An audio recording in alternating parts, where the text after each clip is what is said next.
When we think about something being priceless, it's usually something like fine art, family heirlooms, or even classic cars. From a preparedness and survival perspective, it could be your firearms, your water filters, or even your food storage.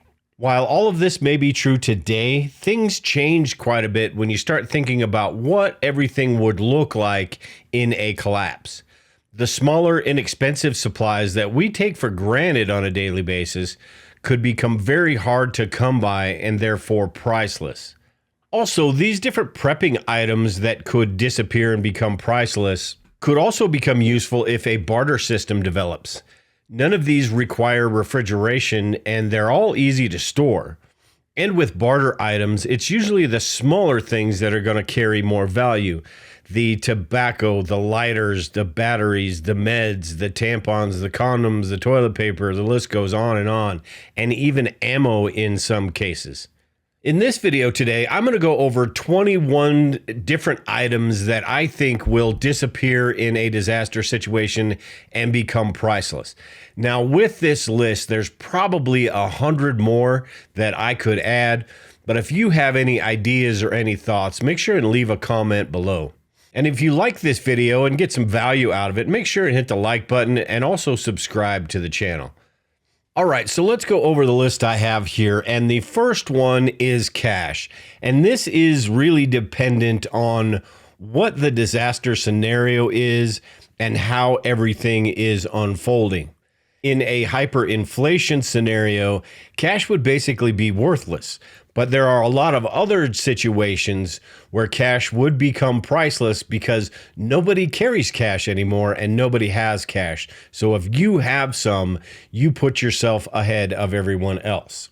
Now, there are a couple reasons, I think, for this, and the first is the initial panic. The run on banks, the ATMs will not be working, and people trying to withdraw cash are going to be out of luck.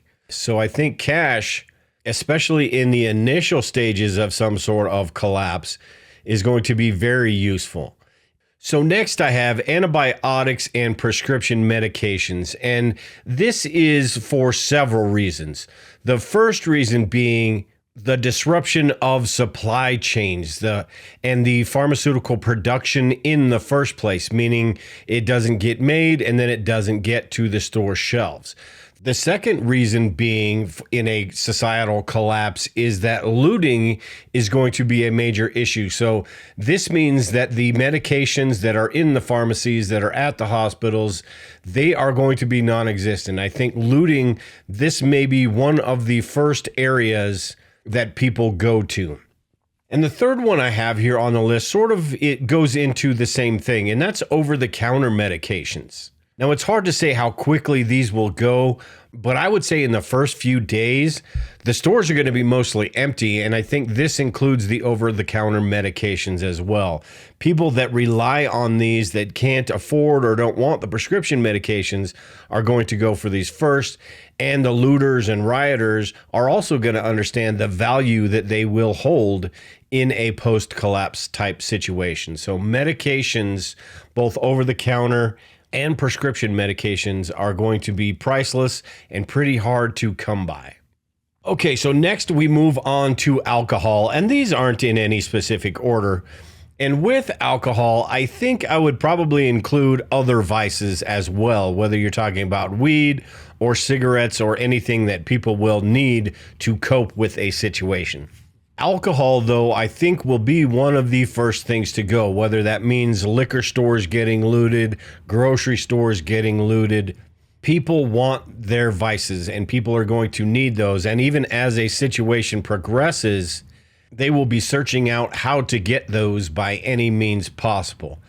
Alcohol is one of those items that are multi-purpose. They can be used for first aid, cleaning, depending on the type of alcohol, bartering. Like I said, they're a vice. Some people just need those. So having a few bottles of alcohol may be something that you want to do.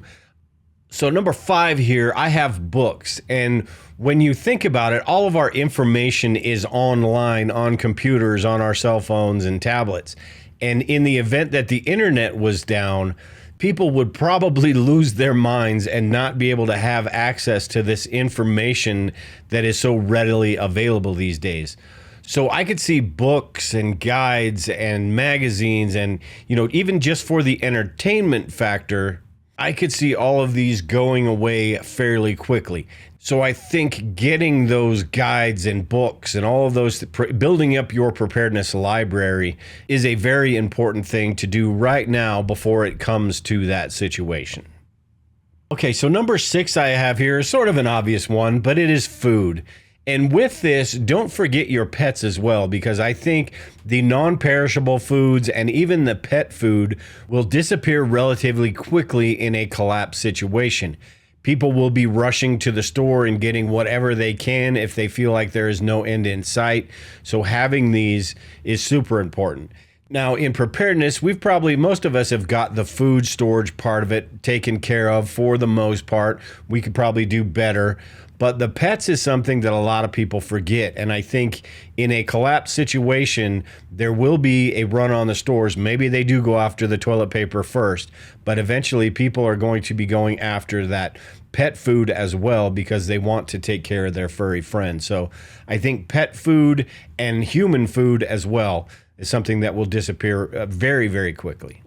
Number 7 I have here on the list is car parts. And this is something people don't really think about.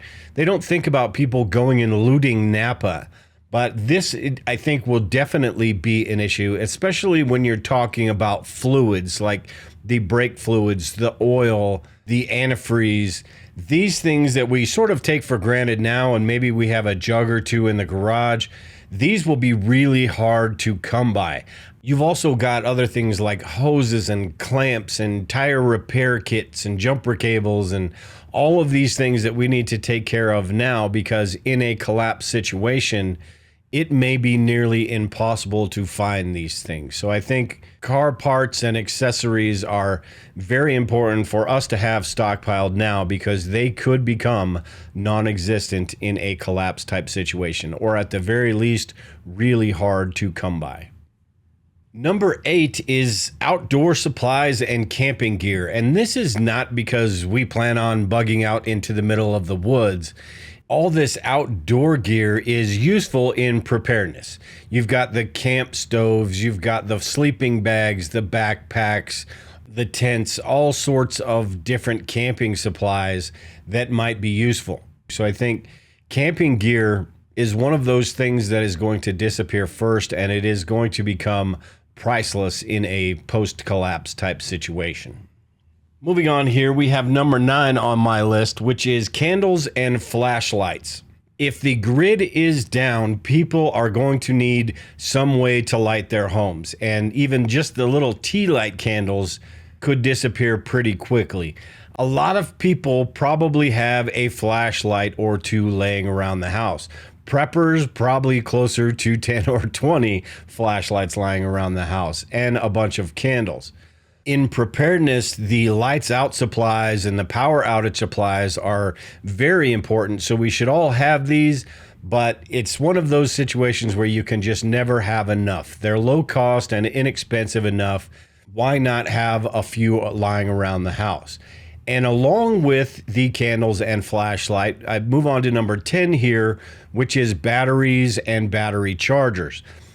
Just about everything these days is electronic and takes batteries. And if they take the 9-volt batteries, the AA, the AAA, the C or D batteries, we need to make sure we have all the batteries that we need and then some for all the different supplies we have, whether that is weather radios or flashlights, different ways to charge cell phones. That's where these small chargers come in, even up to the larger power stations that are going to give you quite a bit more energy. And if you have the ability to have them solar power stations, that's even better because it's replenishable energy. But making sure you not only have the supplies, the flashlights, the radios and things like that, but you have to have the batteries along with those. But batteries, flashlights, and candles, I think, will be one of the top targets in a collapse type scenario.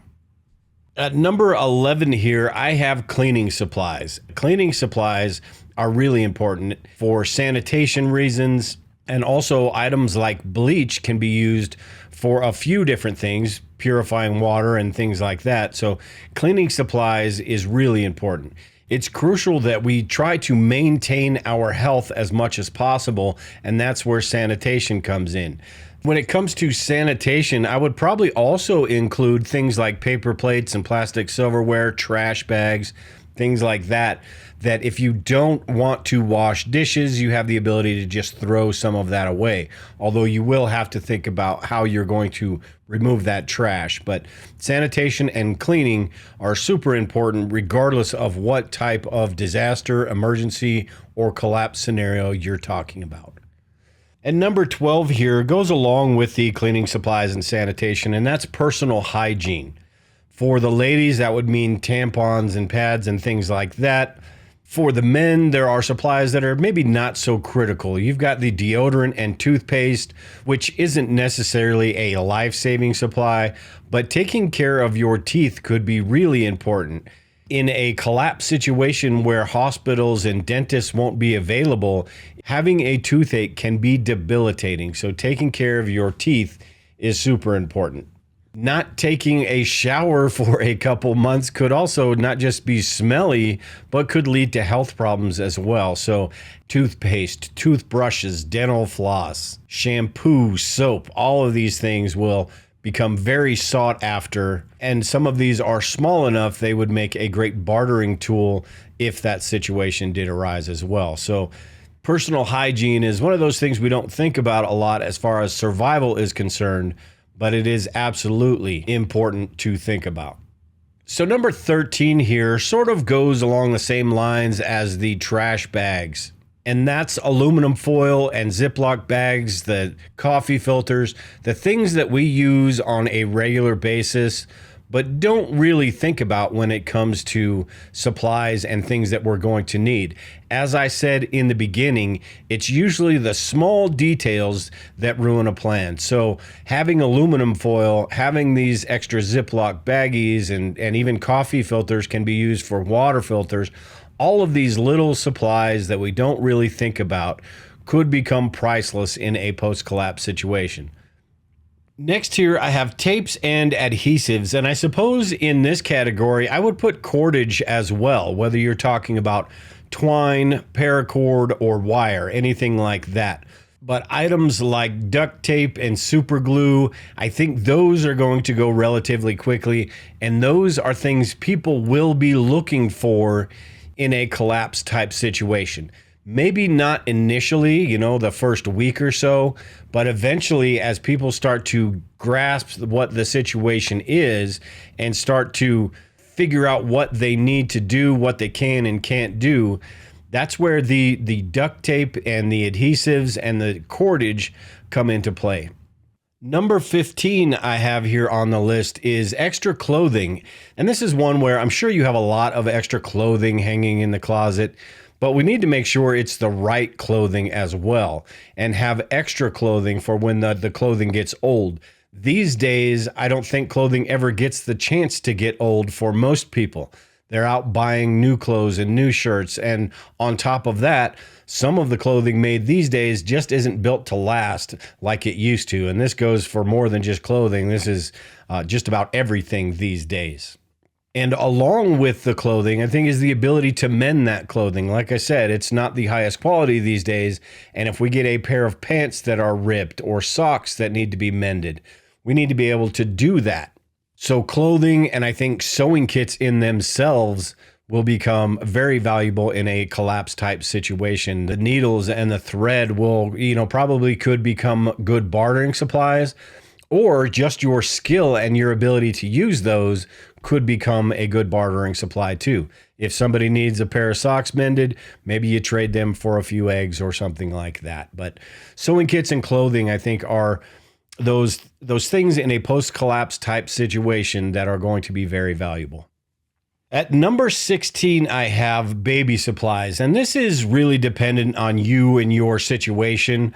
But if you do have children, or you think you might have children, or you are expecting to have children, this becomes one of your top priorities. The diapers, the baby wipes, and baby wipes can be used for a few other things as well. the formula, so many different things that are going to be an absolute necessity in a collapse type situation, that you're going to want to have as much of those on hand as possible. And other people are going to be searching those out as well. So the shelves could be empty really quickly when it comes to baby supplies. And in turn, down the line, these would become absolutely priceless for any mother, father, or family. So baby supplies are one of those things I see as disappearing first in any sort of collapse or small scale disaster situation. It won't take long for these to disappear. Next on my list, I have fire starting supplies, and this sort of goes along with the camping supplies that I mentioned earlier, but it also includes like the stoves, the fuel, whether you're talking about firewood, you're talking about denatured alcohol, or even the sterno. But fire making supplies like the Bic lighters are going to be absolutely priceless in any sort of collapse type situation. Boxes of matches and Bic lighters would make a good bartering supply, as well as just something for good faith, right? You've got a neighbor that needs something, you can give them a Bic lighter. But fire starting is one of the critical elements of preparedness, especially as you think about the grid being down. And if you live in a colder environment like I do, you're going to need to be able to heat your home. You're going to need to be able to cook your food. So fire starting is something that we think about quite a bit in preparedness, but a lot of people take for granted. So number 18 I have here is first aid supplies. And honestly, that ranks towards the top as far as items that will become priceless and items that are really important in any sort of disaster or collapse type situation. These are going to be very sought after and needed. Again, in a collapse type situation, you could be talking about how the supply lines are severed and the manufacturing is non-existent. And all of this leads to severe shortages and makes these supplies, whether you're talking about gauze pads or whether you're talking about trauma supplies, these are going to be extremely priceless in a situation like that. So moving on here, the next one I have is tools, and these can be gardening tools or shovels.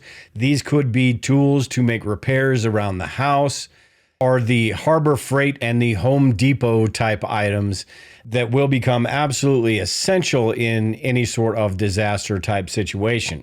You've got the manual tools like the hammers, screwdrivers, socket sets, and then you've got the cordless tools. If you have a solar option like the drills and the saws and things like that. If you need to fortify your home in a post-collapse type situation, you're going to want the hammer and the nails and the screws and the drills and all the things that will allow you to do that, and even just repairs around the home. But tools like shovels and drills and even the hardware like screws and nails are going to be one of those items. The hardware and nails could be good for bartering, but they are going to be one of those items that does become very sought after in a post-collapse or collapse type situation. And sort of along the same lines as the gardening tools, I think number 20 here, which is seeds, will absolutely become priceless. Seeds could almost become a type of currency if a barter system develops. And it's not only important to have seeds, you've got to be able to, you've got to have the skills to actually grow those seeds and produce food with them. A lot of people have this idea you could just grab some seeds, throw it in the ground, put a little bit of water on it, and then in a couple of months, you're going to have tomatoes or zucchini or whatever you planted. And that is just not the case. Those of us that are gardeners know exactly what I mean. But seeds are critical in preparedness because at some point, regardless of how much food we have stored, eventually that's going to run out. And we are going to need a way to grow our own. Now, I saved 21 here for last, and this is ammo. And the reason I saved it for last is because if you have all of the stuff that I listed today, you're going to need a way to protect it. And I think that's where ammo comes in. I do also think if you are talking about a post-collapse or collapse type situation where the manufacturing is non-existent and the supply lines are down, and the looting and rioting, I do think ammo would be one of those first things to go. It is important to have, because if you run out of ammo, that firearm you have basically becomes a brick. And ammo would eventually be one of those things that is very sought after.